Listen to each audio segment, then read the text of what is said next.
Good day po mga idol. Meron po tayong mags na ayusin.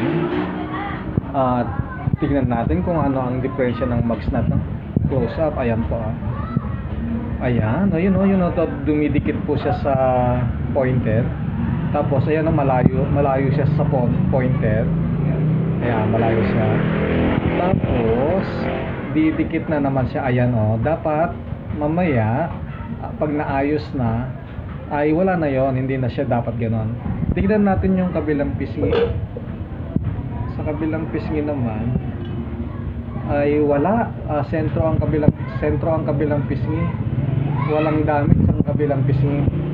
Kaya itong isang pisngi lang, sa kaliwang pisngi lang tayo mag-aayos. Mamaya tapos na po yan after 5 minutes. Yun lang po. Salamat. Bye-bye.